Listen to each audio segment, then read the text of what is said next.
안녕하세요, KTM입니다. 오늘은 워드프레스에서 기본 에디터로 사용되고 있는 블록 편집기, 구텐베르크 편집기에 대해서 한번 알아보도록 하겠습니다.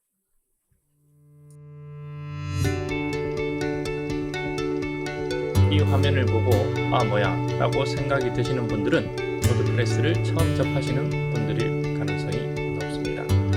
이 페이지는 워드프레스에서 가장 처음 글쓰기를 할 때 표시되는 페이지입니다. 바로 블록 에디터입니다. 워드프레스에서는 2018년부터, 즉 워드프레스 5.0 버전부터 이 블록 에디터를 도입해서 기본 에디터로 쓰고 있습니다.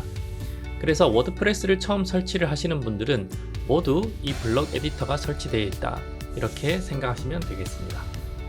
자, 제목을 쓰고 글을 쓰고 혹은 이미지나 동영상을 넣어야 되는데 어떻게 해야 될지 이번 가이드를 따라서 한 단계씩 따라해 보시기 바랍니다. 가장 먼저는 이 블록 에디터를 선택하는 방법부터 확인해 보겠습니다. 자, 무슨 말이냐고요? 원래는 블록 에디터 이전에 클래식 에디터라고 하는 다른 종류의 에디터를 쓰고 있었습니다. 여전히 많은 사람들은 이 클래식 에디터를 쓰고 있고요. 혹시 두 가지 에디터가 다 설치가 되어 있다면 내가 클래식 에디터를 선택할 것인지 혹은 블록 에디터를 선택할 것인지 설정을 해 주셔야 됩니다. 그래서 왼쪽 설정 메뉴에서 쓰기 메뉴로 이동을 하도록 하겠습니다. 자, 이렇게 보시면 모든 이용자에게 대한 기본 편집기라고 해서 두 가지 편집기를 선택할 수 있도록 되어 있습니다. 현재 블록 편집기로 선택이 되어 있고요. 클래식 편집기를 선택할 경우 화면이 다음과 같이 나오게 됩니다. 지금 보시는 화면이 클래식 에디터를 선택했을 경우 표시되는 화면입니다. 블록 에디터와는 완전히 다른 화면 구성으로 제공이 되고 있습니다. 자, 오늘의 주제는 블록 편집기이기 때문에 다시 한번 블록 편집기를 선택을 하고 저장을 해 주도록 하겠습니다. 블록 편집기의 화면 구성부터 먼저 한번 살펴보겠습니다. 상단에는 메뉴들이 쭉 표시가 되어 있습니다. 그리고 테스트 글이라고 하는 제목 영역, 그리고 본문 영역, 이렇게 기본적인 구성이 되어 있습니다. 자, 먼저 가장 중요한 오른쪽 사이드의 설정 패널을 한번 열어보도록 하겠습니다. 자, 공개라고 하는 버튼 옆에 보면 설정이라고 하는 버튼이 있는데 클릭해 주시면 이 글에 대한 설정을 지정해 줄 수가 있겠습니다. 자, 기본적으로 내용을 한번 보시면 이 글을 공개로 할지 비공개로 할지, 그리고 공개를 할 때는 언제 공개를 할지 이렇게 날짜를 지정해서 예약까지 할 수가 있겠습니다. 그리고 URL이라고 되어 있는데 이 글의 주소를 어떻게 지정할지 직접 편집을 해 주실 수도 있겠습니다. 자, 이렇게 테스트로 바꿔주시면 테스트라고 하는 주소로 바뀐 것을 확인할 수가 있겠습니다. 자, 나머지 형식 중에서는 조금 중요한 것이 이제 카테고리를 선택하는 부분, 이 글이 어떤 카테고리에 표시될지 선택을 해 주시고요.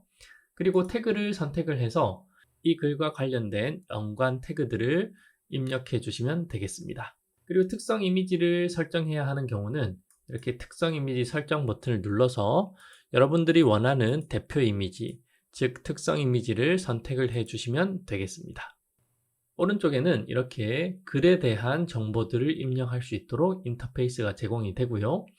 글이라고 하는 탭 옆에 블록이라고 하는 탭이 있는데 여기서는 블록 에디터라고 하는 이 에디터의 특성답게 각각의 어떤 내용들, 문단이라든지 이미지 혹은 비디오 같은 각각의 요소들이 각 요소들만의 특별한 설정을 가지고 있습니다. 그래서 이 블럭들을 선택하게 되면 그 블럭에서 설정할 수 있는 옵션들을 이쪽 화면, 즉 블록이라고 하는 탭에서 표시를 해주게 됩니다. 이렇게 오른쪽에는 글, 블록 이렇게 두 가지 설정이 주로 표시가 되고요. 또 한 가지는 오른쪽 상단에 있는 옵션이라고 하는 버튼을 클릭해 보시면 여러 가지 모드들도 함께 제공을 하고 있습니다. 이 중에서 중요한 것은 이 코드 편집기라고 하는 것입니다. 코드 편집기는 선택을 해 주시면 이 코드를 블록 에디터 형태가 아니라 HTML 형태로 직접 사용자가 입력할 수도 있으니까 필요시에는 코드 편집기 꼭 기억해 두셨다가 사용해 보시기 바랍니다. 왼쪽 상단에 플러스 버튼이 표시가 되어 있습니다. 자, 블럭 삽입기 토글이라고 되어 있는데요. 클릭을 해보시면 세 가지 탭이 표시가 되고, 그리고 각 탭별로 어떤 옵션들이 나오고 있는 것을 볼 수 있습니다. 자, 가장 중요한 블럭이라고 하는 탭입니다. 이 블럭이라고 하는 탭은 우리가 페이지나 글을 만들 때 사용할 수 있는 모든 요소들이 이곳에 표시가 되고 있습니다. 예를 들어서 글을 적어야 한다라고 하면 문단이라고 하는 블럭을 선택해 주시면 되겠습니다. 자, 이렇게 선택을 해 주시면 오른쪽 본문 영역에 문단이 추가된 것을 볼 수가 있습니다. 자, 이 문단에 여러분들이 원하는 여러 가지 내용들을 입력을 해 주시면 되겠습니다. 여기서는 간단하게 이렇게 내용을 복사해서 입력을 했고요. 이렇게 입력을 한 상태에서 아까 설명드린 블럭이라고 하는 탭을 보시면 이 블럭이라고 하는 탭에 여러 가지 옵션들이 표시되는 것을 볼 수가 있습니다. 문단에는 가장 중요한 것이 텍스트의 색상이라고 할 수 있겠죠. 텍스트 색상을 붉은색으로 변경할 수도 있고요. 그리고 배경 색상을 검정색으로 바꿔줄 수도 있습니다. 자, 이렇게 하게 되면 글씨의 색상이라든지 배경 색상은 설정을 할 수가 있고요. 그리고 글자의 크기도 선택을 해줄 수가 있습니다. 이렇게 SM이라고 하는 버튼들을 통해서 설정을 할 수가 있고요. 내가 원하는 사이즈로 지정하고 싶다라고 하면 이 사용자 설정 버튼을 눌러주시면 여러분이 원하는 픽셀 단위 혹은 EM, REM 단위로 폰트 사이즈를 조정할 수도 있겠습니다. 자, 크기라고 하는 옵션도 나오는데요. 패딩이라고 하는 값을 넣어보면 이 박스의 패딩에 대해서도 설정을 해 주실 수가 있겠습니다. 자, 이렇게 실시간으로 화면이 적용이 되는 것을 확인할 수가 있겠죠? 자, 이렇게 하면 여러분들이 이 문단에 대한 기본적인 설정들은 이 블록 섹션에서 해 주실 수가 있겠습니다. 자, 고급은 보시면 앵커나 클래스라고 하는 부분들이 있는데 필요한 부분은 직접 입력해서 사용하시면 되겠습니다. 자, 이런 식으로 기본적으로는 블럭이라고 하는 이 탭에서 원하는 컨텐츠를 선택을 하시고 그렇게 선택된 컨텐츠는 본문에 입력이 되게 되고요. 이 본문에 입력된 내용은 여러 가지 제공되는 옵션들을 통해서 색상이라든지 크기 이런 부분들을 변경을 해 주시면 되겠습니다. 그래서 요약해서 말씀드리면 본문에 내가 내용을 넣고 싶다 하면 플러스 버튼을 눌러서 내용들을 넣고 그렇게 넣어진 내용들은 오른쪽에 블럭 영역을 통해서 옵션들, 설정들을 맞춘 다음에 저장을 해 주시면 글을 완성을 해 주실 수가 있겠습니다. 자, 블럭이라고 하는 부분에 대해서 간단하게 설명을 드렸고요. 그렇다면 이 패턴이라고 하는 것은 무엇이냐? 이 패턴은 여러 블럭들을 합친 하나의 디자인 그룹이라고 보시면 되겠습니다. 자, 예를 들어서 한번 볼까요? 갤러리라고 하는 이 패턴을 선택을 해 보도록 하겠습니다. 이렇게 보시면 여러 가지 미리 만들어진 갤러리들을 볼 수가 있습니다. 이 미리 만들어진 갤러리는 블록 에디터에서 기본적으로 제공하는 어떤 디자인 값이라고 보시면 되겠습니다. 자, 그 중에 하나를 선택하겠습니다. 이렇게 이미지 갤러리를 선택을 하면 선택하는 즉시 본문에 표시가 되게 됩니다.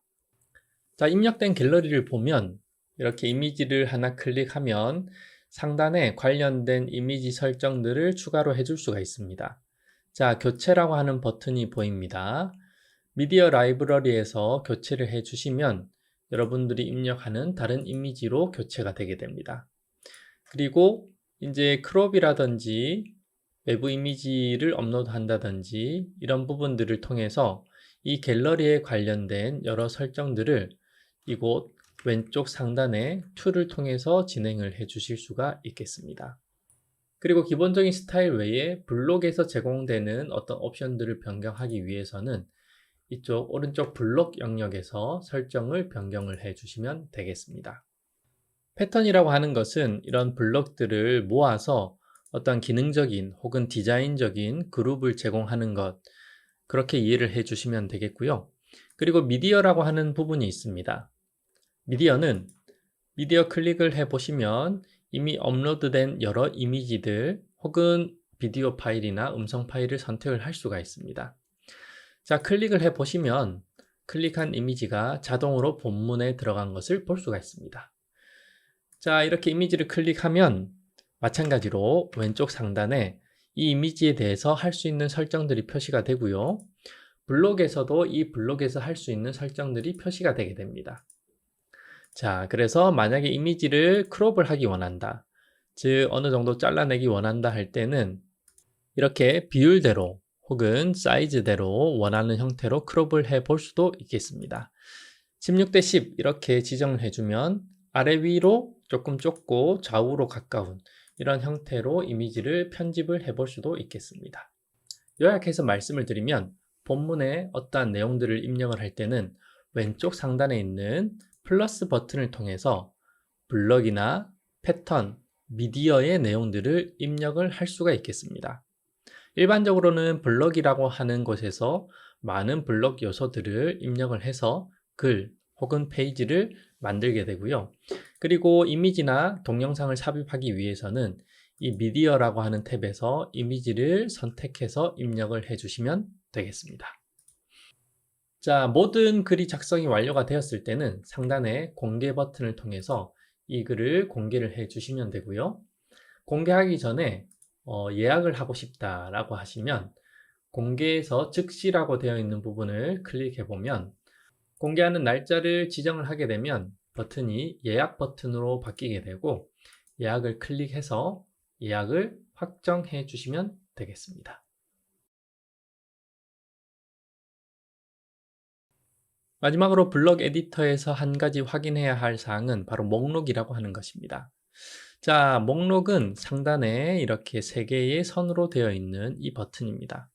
이 버튼을 눌러보시면 목록 보기라고 하는 탭이 표시가 되고 현재 본문에 표시된 모든 블럭들이 이 목록에 표시가 되게 됩니다. 자, 우리가 문단 그리고 갤러리를 넣었고요. 또 추가되는 2개의 문단과 마지막으로 이미지를 넣었습니다.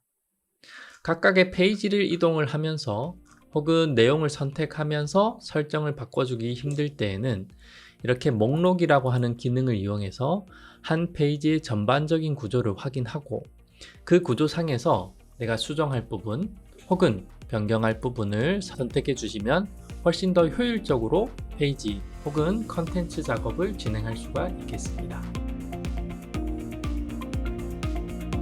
자, 오늘 워드프레스 가이드 영상은 여기까지 하도록 하겠습니다. 감사합니다.